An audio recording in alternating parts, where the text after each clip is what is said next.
청년들하고 같이 있다 보면 청년들이 이런저런 질문을 하곤 합니다. 가끔 연애 상담도 받게 되는데요. 어떤 청년이 이렇게 질문합니다. 목사님, 제가 참 사람을 만나 사귀고 싶은데 사람 만나는 것이 너무 어려워요. 어떤 사람을 만나서 어떻게 교제해야 되는지 잘 모르겠어요. 목사님, 제가 좋아하는 사람을 만나는 것이 좋을까요? 저를 좋아하는 사람을 만나는 것이 좋을까요? 그런 질문 여러분 들어보셨죠? 저는 이렇게 얘기합니다. 일단 만나나 봐라. 그런 얘기겠죠. 밥 잘 사주는 누나 만날까요? 예쁜 누나 만날까요? 이왕이면 밥 잘 사주는 예쁜 누나 만나는 것이 좋겠죠. 근데 그 누나가 왜 너한테 밥을 사줄 수 있을지도 한번 생각해봐라. 이런 얘기를 합니다. 또 이런 질문도 받습니다. 목사님, 제가 사귀는 오빠가 군대 갔어요. 군대 갔는데 이 오빠를 기다려야 될까요? 말까요? 왜 이런 질문을 목사에게 하는지 모르겠습니다. 그래서 제가 곰곰이 생각해 보다가 그런 이야기를 했습니다. 그 오빠를 사랑하면 기다리고 좋아하면 그 오빠에게도 기회를 주는 게 좋지 않겠냐? 목사님, 사랑하는 게 뭐고 좋아하는 게 뭐예요? 무슨 차이가 있어요? 사실은 제가 정리한 것이거든요. 이렇게 정리를 했습니다. 사랑하는 것은 희생이 필요한 것이고 좋아하는 것은 단지 좋아 보이는 것이다. 우리가 연예인들, 정치인들도 좋아할 수 있지 않습니까? 근데 좋아하는 것이 없어지면 이제 싫은 거예요. 여러분, 사랑은 반드시 희생이 필요한 것입니다. 그 오빠를 위해서 희생하면서 오래 기다릴 수 있을 것으로 생각하면 기다리고, 아니면 좋아만 보였다면 이제 그만두는 것도 괜찮지 않을까? 그 오빠 사랑하니? 좋아하니? 곰곰이 자네가 생각하더니 목사님, 사랑까지는 아닌 것 같아요. 그런 이야기를 하곤 했어요. 제가 드리고 싶은 말씀은, 여러분, 인생에서 우리 특히 청년들, 사람을 만나서 결혼하는 것은 굉장히 중요한 일이라 생각이 들어요. 제가 사실은 예수님 믿는 것 외에 제일 잘한 일은 저는 결혼입니다. 저는 우리 집사람하고 결혼한 것이 인생에서 가장 잘한 것이로 이렇게 생각이 돼요. 여러분, 정말 한 사람과 한 사람이 만나서 서로 사랑하고 결혼하는 것은 복된 일입니다. 근데 여러분, 이 사랑은 용어 정리를 분명히 하셔야 돼요. 희생이 필요한 것입니다. 말씀에도 사랑은 자기의 유익을 구하지 않냐, 성내지 않고 온유하고 이타적인, 희생적인 것이 바로 사랑인 것이에요.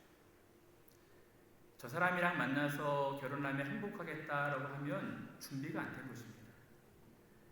저 사람 만나서 내가 행복하게 해주고 싶다라고 생각하면 준비가 된 것입니다. 여러분, 그래서 저는 이 살아가면서 용어 정리하는 것이 굉장히 필요하다 생각을 했어요. 여러분, 기독교에서도 가장 중요한 진리가 무엇이겠습니까? 기독교에서 가장 중요한 진리가 있다면 구원입니다.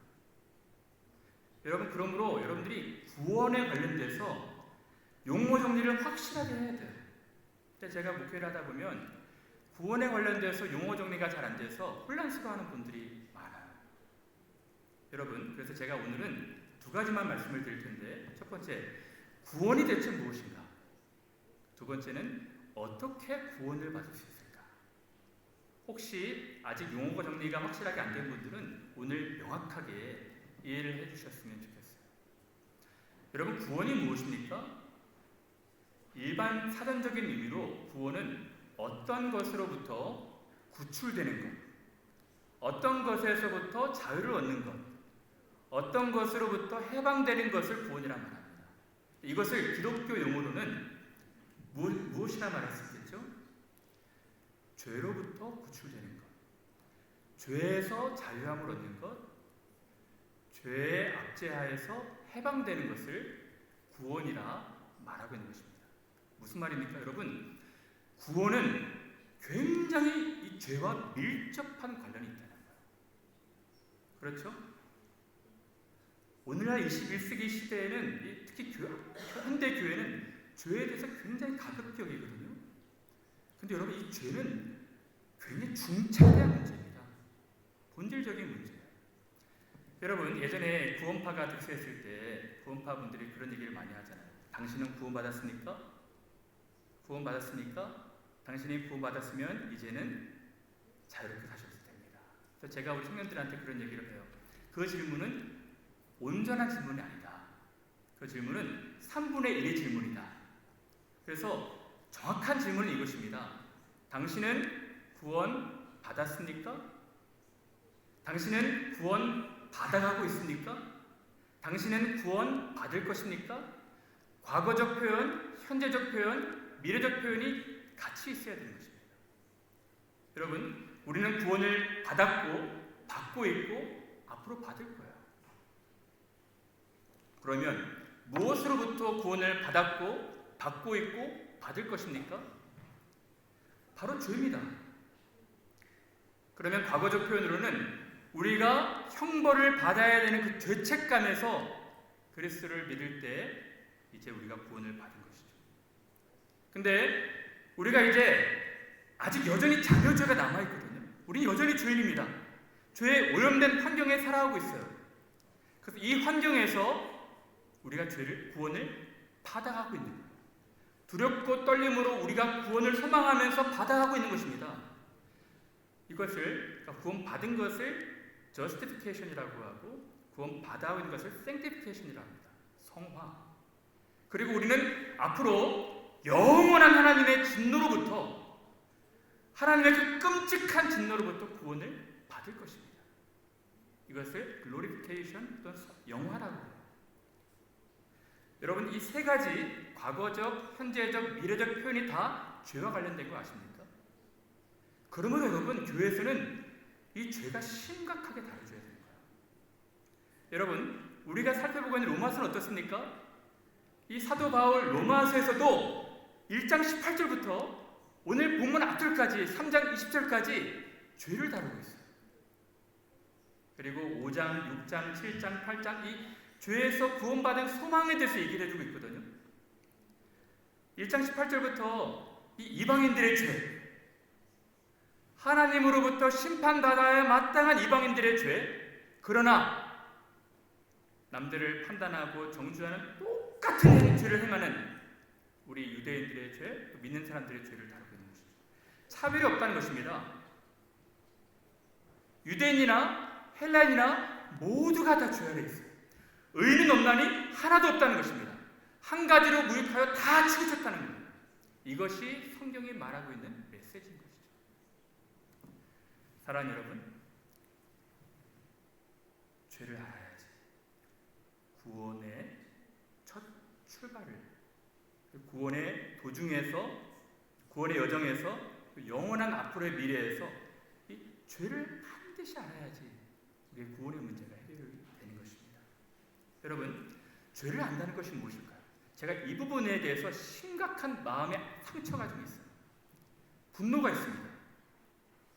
여러분, 현대 교회처럼 죄를 아주 가볍게 여기는 그런 시대가 없었어요. 오늘날 교회는 죄에 대해서 많이 다루지도 않고 강조하지도 않습니다. 너무 피상적 이해에 머무르고 있어요. 이것이 현대 교회의 비극입니다. 여러분, 현대교회에서 전도를 하면 어떻게 합니까? 이렇게 전도를 해요. 선생님은 예수님 믿지 않나요? 예수님 믿으세요. 선생님은 죄인입니다. 이러이러한 이유로 선생님은 죄인입니다. 그러나 걱정하지 마십시오. 예수님만 믿으면 모든 죄가 다 용서받을 수 있습니다. 예수님만 믿는다고 고백하십시오. 그러면 선생님은 구원받은 것입니다. 자, 저랑 같이 함께 기도하십시오. 예수님 영접하십니까? 예수님 영접하면 구원만 받는 것이 아니라 하늘로부터 오는 모든 축복을 다 받을 수 있습니다. 예수님 믿고 싶습니까? 그러면 제가 믿고 싶습니다. 예수님 믿고 구원받고 복 받는다면 제가 믿고 싶습니다. 선생님, 아멘입니다. 선생님은 이제 구원받은 것입니다. 여러분, 그것이 과연 전도일까요?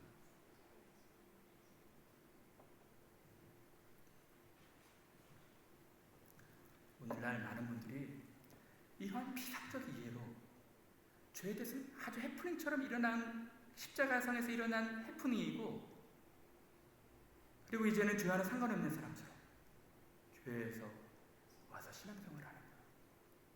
신앙생활하다가 자기가 시시해 보이거든요.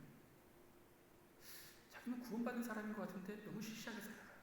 그래서 구원도 시시하게 여겨지는 것입니다. 절대 그런 것이 아니에요. 여러분, 죄를 안다는 것이 무엇입니까? 죄를 안다는 것은 우리의 지, 정, 의가 함께 연합해서 깨닫는 거예요. 무슨 말이냐면 우리의 머리로 죄를 인식하는 거예요. 죄가 얼마나 심각한 것인지, 그리고 우리의 가슴으로 죄를 슬퍼하는 것입니다. 그리고 우리의 손발과 의지로 죄에서 돌이키는 거예요. 여기서 가장 중요한 것은 이 죄를 인식하고 동의하고 내가 죄인이라고 인정만 하는 것이 아니라 죄를 가슴으로 슬퍼하는 것입니다. 여러분, 죄를 안다는 것은 밑바닥 깊은 심연에서 수치심을 갖는 거예요.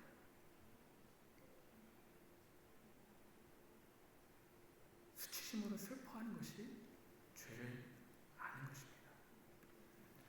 사랑하는 여러분, 인간과 동물은 기본적인 감정이 있어요. 그렇죠? 모든 동물에도 기본적인 감정이 있습니다. 보편적인 감정이 뭘까요? 제가 인간과 동물 공이 보편적 감정은 두려움이라는 생각이 들어요. 두려움은 생존의 본능이거든요. 여러분, 집에서 혹시 강아지 키우시는 분들이 있으시죠? 강아지도 감정이 있습니다. 그렇죠? 강아지도 두려워해요. 그리고 가끔 불안해합니다. 강아지도 분노해요. 화를 냅니다. 강아지도 가끔 기뻐해요. 또 질투도 합니다. 슬퍼하기도 해요. 여러분, 강아지가 수치심을 느끼는 거 봤습니까? 강아지를 화나게 할 수도 있고 불안하게 할 수도 있고 기쁘게 할 수도 있지만 강아지를 쪽팔리게 할 수 없는 거예요. 강아지가 너무 창피하다. 와, 대박이다. 죽어먹이라도 찾아야겠다. 이런 강아지 보셨어요? 그런 강아지 키울 수 없죠. 몸둘 바를 모르겠습니다. 이런 강아지 보셨습니까? 여러분, 이런 수치심은 사람만이 느끼는 감정이에요. 양심에서 비롯된 것이죠. 여러분, 인간만이 느끼는 감정이 부끄러움, 수치심입니다. 언제 그것이 맨 처음에 우리 성경에서 밝혀졌을까요? 아담이었습니다. 아담이 에덴 동산에서 범죄했을 때 첫 감정이 무엇이었습니까? 부끄러움이었어요. 수치심이었습니다. 하나님께서 찾으셨는데 부끄러워서 숨은 것입니다. 사랑 여러분, 죄를 깨달을 때 느끼는 감정은 수치심이에요. 부끄러움인 것입니다. 여러분들, 제가 이렇게 말씀을 드리려고 합니다. 여러분, 이 수치심은 굉장히 아름다운 감정이에요.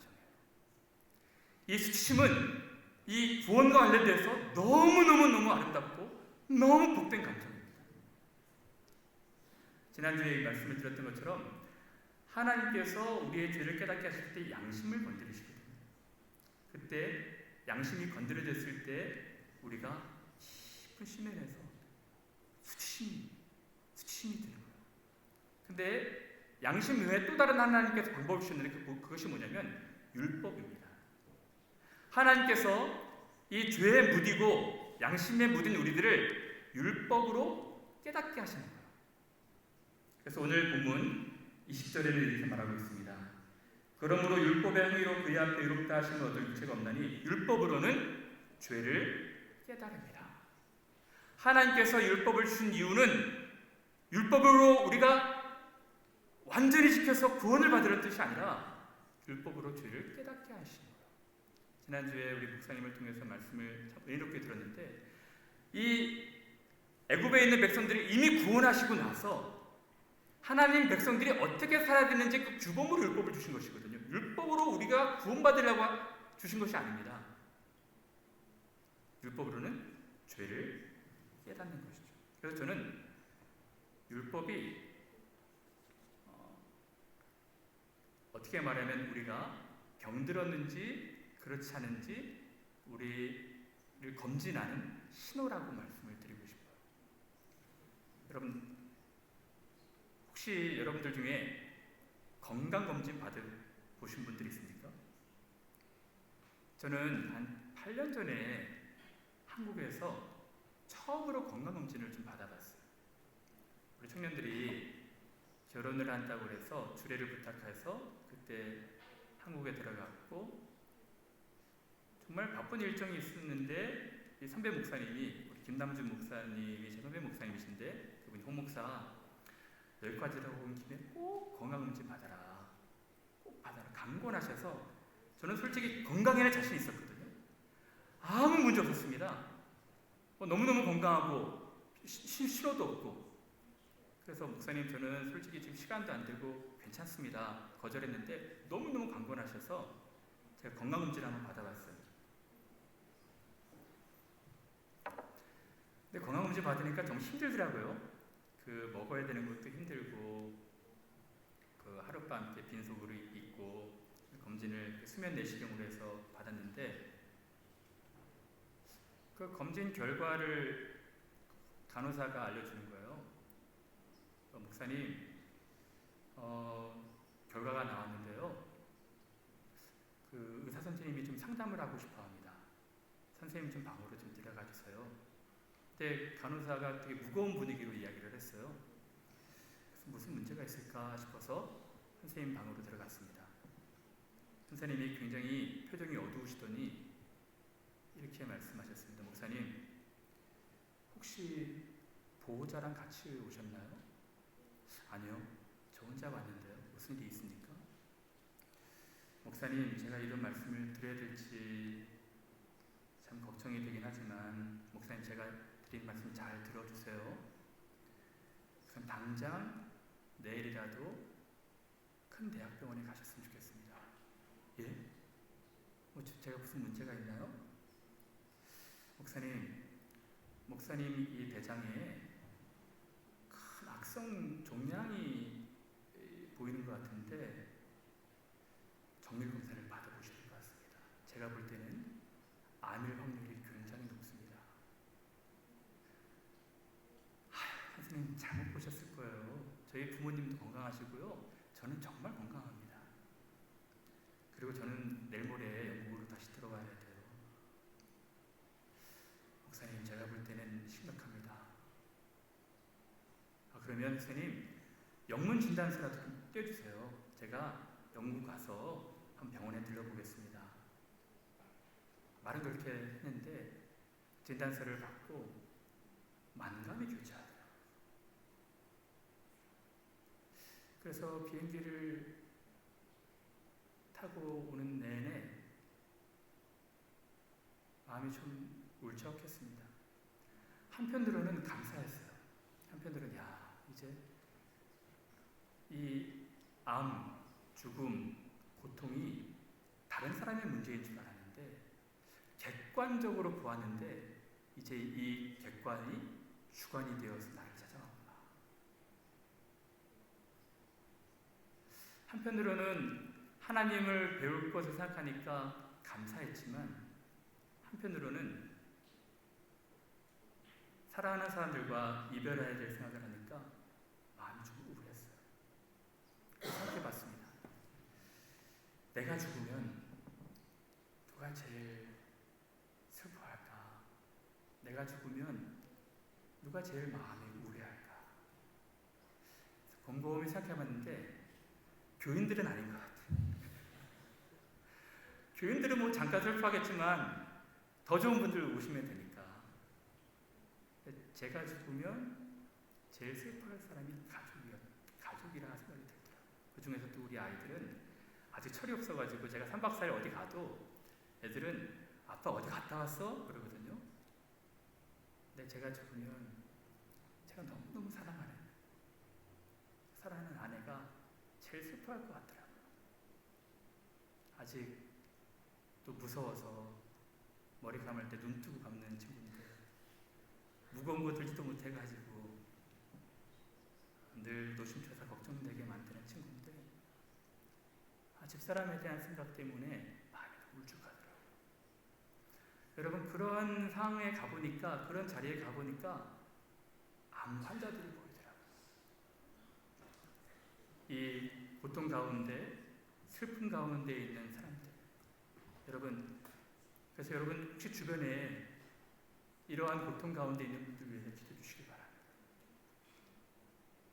24시간 중에 거의 대부분의 시간이 배멀미하는 것처럼 고통이 있답니다. 환자들이. 정말 우리의 마음처럼 여러분 알면서 기도해 주셨으면 좋겠어요. 사랑하는 여러분, 제가 이러한 일들을 경험하면서 돌아와서 무슨 배짱인지 한두 달쯤 지내다가 진단서 가지고 그 병원에 가서 GP 시스템 알잖아요. 근데 GP 닥터가 응급 환자로 다뤄져서 속전속결이 돼서 1월 1일 날 4시간 수술을 받았어요. 암으로 판명이 돼가지고 암을 떼어낸 것입니다. 큰일 날 뻔했습니다. 그렇게 하고 말씀하시더라고요. 여러분, 우리 집사람이 제가 수술실로 가는데 집사람이 울면서 제 손을 꼭 붙잡더라고요. 다시는 못 나올 것 같은 생각이 들어서 그때 진짜 마음이 좀 이상하더라고요. 4시간 수술을 받고 지금 회복이 된 것이죠. 여러분, 이런 상황을 겪으면서 제가 제일 고마워했던 사람이 누굴까요? 제일 고마운 사람이 누구였을까요? 물론 결혼한다고 저에게 주례를 요청한 친구들도 고마웠고 사랑하는 후배를 강권했던 선배 목사님도 고마웠지만 저한테 제일 고마운 분은 의사였습니다. 군포 샘병원에 그 작은 그 병원의 의사 선생님이 그 목사 또 선교사 왔다고 꼼꼼하게 봐주셔서 진짜 어려운 부분이었거든요. 그걸 딱 체크업을 해주시고요. 너무너무 그분이 고맙더라고요. 그리고 여기서 속전속결로 진행해준 GP 닥터도 너무 고마워요. 여러분, 무슨 말입니까?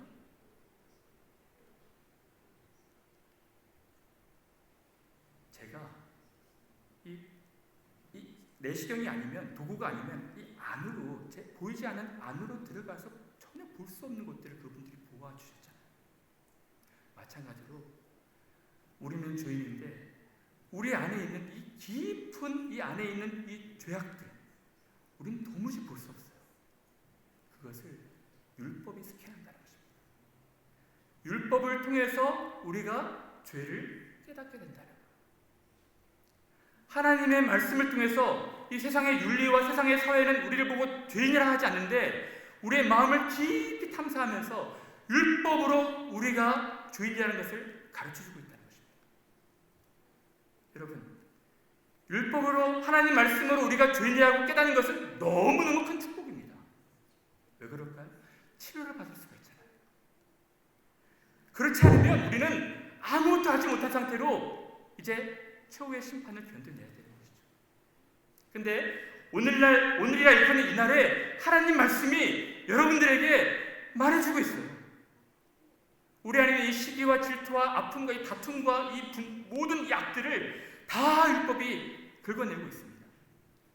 그것을 발견했다면 너무너무 고마워하고 너무 감사하셔야 돼요. 이 수치심을 느꼈다면, 이 모멸감을 느꼈다면 너무너무 감사하셔야 될 것입니다. 왜 그래요? 치료하시기 때문에 가르쳐주신 거예요. 우리를 정죄하시기 위해서 죄를 가르쳐주신 것 아닙니다. 우리를 치료해내시기 위해서, 우리를 고치시기 위해서, 우리를 의롭게 하시기 위해서 하나님이 가르쳐주시는 거예요. 예수께서 말씀하시죠. 건강한 자에게는 의원이 쓸데없고 병든 자에게라야 쓸데있느니라. 내가 건강하다 말하고 하는 사람들을 위해서 온 것이 아니라 죄인을 불러서 회개시키러 갑니다. 여러분, 그러므로 자기가 죄인이라고 아는 것은 축복입니다. 큰 축복이에요. 치료받을 수 있는 길들이 열린 것입니다. 사랑하는 여러분, 그럼 우리가 어떻게 구원을 받을 수 있을까요? 어떻게 구원을 받을 수 있습니까? 오늘 본문 23절, 24절을 보도록 하겠습니다. 23절, 모든 사람이 죄를 범하였음에 하나님의 영광에 이르지 못하더니 그리스도 예수 안에 있는 구속으로 말미암아 하나님의 은혜로 값없이 의롭다 하심을 얻은 자 되었느니라. 여러분, 우리가 어떻게 구원을 받을 수 있냐면 단순히 죄사함으로 구원받는 것이 아닙니다. 죄사함을 능가하는 무엇이 있어야 돼요? 그것이 무엇입니까? 의가 있어야 돼요. 죄사함은 단지 무죄 선언을 하는 것이거든요. 근데 무죄 선언은 받았지만 우리에겐 의가 없어요. 이 의를 획득해야지 우리가 의롭다함을 받는 것입니다. 지난 금요일 날에 제가 이 사역 공부를 하고 있는데 청년 중에 한 명이 물어봤어요. 목사님, 의가 대체 무엇입니까? 그래서 제가 주일날 설명해 드린다고 약속했거든요. 의가 무엇일까요? 제가 신학교 다닐 때 우리 조직신학 교수님이 너무 명쾌하게 이해해 주셨어요. 의는 우리 죄인이나 의인이나 모든 사람들이 다 하나님의 심판대 앞에 서게 될 텐데, 하나님의 심판대 앞에 서게 될 때에 하나님이 이 사람은 의인이다, 이 사람은 죄인이다, 그러니까 하나님의 기준에서 우리를 의롭게 받아들여지는 생존권과 같은 것입니다. 하나님의 의는 생존권이에요. 하나님 앞에서 살 수 있는, 그러니까 이 의가 하나님 앞에서 받아들여지게 되면 의인이고, 이 의가 받아들여지지 않으면 죄인이 되는 것입니다. 그래서 영원한 미래가 결정이 되는 거예요. 그러면 여러분, 이 의를 아는 것은 너무 중요한 일입니다. 그렇지 않겠어요? 근데 이 의를 획득할 수 있는 방법이 두 가지가 있습니다. 제가 우리 교인들한테 귀가 딱지가 붙도록 얘기를 하죠. 의를 획득할 수 있는 방법 두 가지를 성경이 뭐라고 말하고 있습니까? 첫 번째는 우리가 의로워지는 거예요. 우리가 의로워지는 것이, 그러니까 99%도 안 되고 100% 완벽하게 의로워져야지 하나님 앞에 의인으로 받아들여지는 것입니다. 근데 그런 의인이 있을까요? 의인은 없나니 하나도 없는 것입니다. 모든 사람이 죄를 범하였음에 하나님의 영광에 이르지 못하는 거예요. 아무리 이렇게 살아봐도 안 되는 거예요. 뭐 10계명 중에 몇 가지 지키고 또 다른 거 지키지 않으면 다 어기게 되는 것입니다. 99.99%도 안 돼요. 여러분, 우리가 누가 의롭겠어요? 다 도토리 키재기지. 어떤 아이가 어떤 엄마랑 같이 발레 공연을 보러 갔답니다. 너무 꼬맹이 같은 아이가 처음으로 이 발레 공연을 엄마를 따라서 간 거예요. 근데 공연장에 들어가서 언니들이 이렇게 까치발하고 총총총총 걸음을 하면서 이렇게 춤추는 것을 보고 굉장히 안쓰럽게 생각이 됐나 봐요. 그래서 아이가 참 저 언니 불쌍하다라는 표현으로 계속 보다가 이렇게 얘기했답니다. 엄마, 그냥 치큰 언니들 하면 안 돼? 치큰 언니들이 그냥 하면 될 텐데 왜 저렇게 총총총 이렇게 발걸음으로 하는지 아이의 세계에서 그렇게 바라보는 것이죠. 무슨 말입니까? 여러분, 우리가 서로 의롭고 또 덜 의롭고 이것이 도토리 키즈인 거야. 그냥 누가 조금 키가 크고 키가 작고 그 수준이지 우리 모두가 다 죄인 아니겠습니까? 우리 스스로 의로워져서 하나님 앞에 의롭게 여겨질 사람은 아무도 없어요. 그러면 두 번째, 이 의를 획득할 수 있는 방법이 무엇입니까? 누가 이 태어날 때부터 돌아가실 때까지 죄가 없는 완벽한 의인이 있어야 돼요. 의인은 없나니 하나도 없다 그랬잖아요. 근데 지구상에 딱 한 분이 계셨어요. 그게 누굽니까? 예수 그리스도십니다. 예수 그리스도는 죄가 없는 상태에서 태어나셨고 돌아가실 때까지 완벽하게 의를 이루신 것입니다. 그래서 예수께서 십자가에 달리셔서 돌아가실 때 내가 다 이루었다. 예수님 유일하게 한 분이 율법이 요구하는 의를 완벽하게 완성하신 거예요. 이루신 것입니다. 근데 여러분, 예수께서 죄가 없다면 죄의 삭은 사망인데 죽지 말으셔야 됐죠. 근데 예수님께서 죽으셨거든요. 근데 예수님께서 완벽한 의이심에도 불구하고 죽으셨던 이유는 그가 그의 죄로 죽은 것이 아니라 우리의 온 인류의 죄를 다 짊어지시고 담당하신 것입니다. 그리고 그가 이루어 놓으신 의를 우리에게 거저 값없이 믿는 자들에게 주신 거예요. 예수님께서 이루어 놓으신 그 의를 믿음으로 말미암아 우리가 의롭게 여겨지는 것입니다. 이것이 놀라운 칭이에요. 여러분 놀랍지 않습니까? 그래서 오늘 본문 21절 22절에 이렇게 말합니다. 이제는 율법 외에, 율법으로 의를 얻는 방법이 있거든요. 그러나 율법 외에 하나님의 한 의가 나타났으니 율법과 선지자들에게 증거를 받은 것이다. 곧 예수 그리스도를 믿음으로 말미암아 모든 믿는 자에게 미치는 하나님의 의인이 차별이 없습니다. 이제는 율법 외에 하나님의 한 의가 나타났다는 것입니다. 곧 예수 그리스도를 믿음으로 말미암아 획득할 수 있는 의인 것이죠. 너무 놀랍죠? 28절에도 이렇게 말합니다. 그러므로 사람이 의롭다 하심을 얻는 것은 율법의 행위에 있지 않고 믿음으로 되는 줄 우리가 아느니라. 인정하노라. 사람이 의롭게 되는 것은 율법의 행위에 있지 않고 믿음으로 된다는 것입니다. 예수께서 다 이루어놓으신 의를 믿는 거예요. 그럼 예수님의 그 의가 우리의 의로 카운팅 된다는 것입니다. 놀랍지 않습니까? 여러분, 이것을 사도 바울은 빌립보서에서 이렇게 말합니다. 내가 가진 의는, 내가 가지고 있는 의는 율법에서 난 것이 아니에요. 하나님을 믿는, 예수님을 믿는 믿음으로 되는 것입니다. 사랑하는 여러분, 여러분은 이 의를 획득하신 분들입니까? 아니면 여전히 우리 스스로 이 의를 얻으려고 이 죄 있는 주제에 조금 의로워지려고 여전히 자기 의를 쌓아가는 사람들입니까? 예수께서 뭐라고 말씀하시는지 아십니까? 너희의 의가 바리새인의 의보다 더 낫지 못하면 결단코 천국에 들어가지 못할 것이다. 바리새인들은 철저하게 의롭게 생활을 했어요. 안 된다는 것입니다. 예수께서 우리에게 거저 값없이 있는 사람들에게 베풀어 주신다. 여러분, 그러므로 우리가 이 죄의 수치심을 느꼈을 때 그리스도를 붙잡아야 돼요.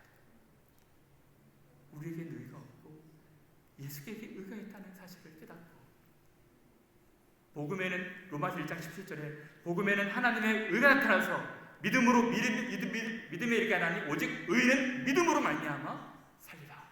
복음에는 하나님의 의가 나타났다는 것입니다. 이것이 복음이에요.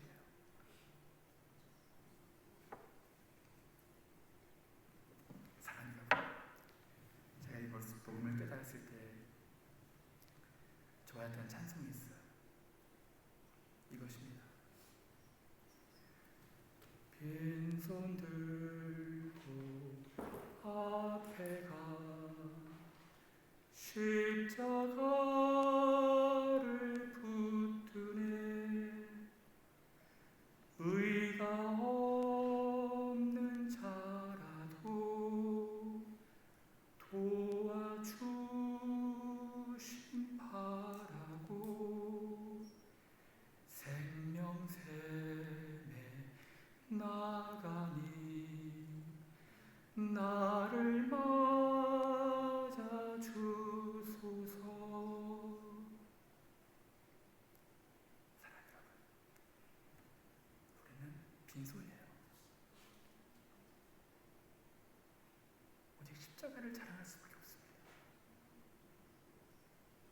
생명샘에 나가니 죄를 좀 받아주세요. 또한 찬송이 있습니다. 아름답다 예수여 나의 좋은 친구 예수 공로 아니며 영원 형벌 받네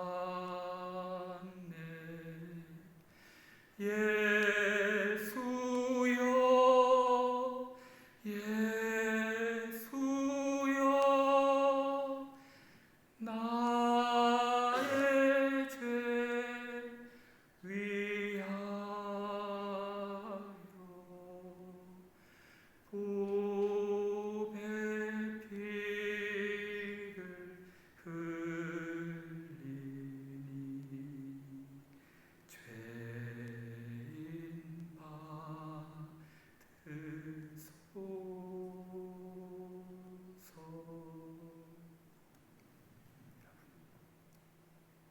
예수님 공로 아니면 우리는 형벌받아 마땅한 죄들인 것입니다. 어떤 이유인지 예수님께서 여러분들을 더 사랑하셨어요. 우리들은 의를 이루는 힘도 없고 능력도 없기에 예수께서 그 하늘 영광 마다하시고 세상에 오셔서 모질고 고된 험난한 일을 다 겪으시면서 여러분들 위해서 살찌고 피 쏟으신 것입니다. 우리가 뭘 찬양할 수 있겠습니까? 모든 사람이 죄를 범하였음에 하나님의 영광에 이르지 못하더니 그리스도 예수 안에 있는 구속으로 말미암아 하나님의 은혜로 값없이 의롭다 하심을 얻은 자 되었느니라. 그런즉 자랑할 때가 어디며 있을 수가 없느냐. 무슨 법으로냐? 행위로냐? 아니라 오직 믿음의 법으로니라. 그러므로 사람이 의롭다 하심을 얻는 것은 율법의 행위에 있지 않고 믿음으로 되는 줄 우리가 알아. 사랑하는 여러분, 저는 우리 교회가 십자가를 자랑하는 교회가 됐으면 좋겠습니다. 예수를 자랑하는 교회가 됐으면 좋겠습니다. 여러분, 우리는 죄인이에요. 전혀 부끄러워하지 마십시오. 우리는 정말 수치심이 많이 가져야 될 죄인입니다. 근데 예수께서 그 죄 용서하시기 위해서 오셨대요.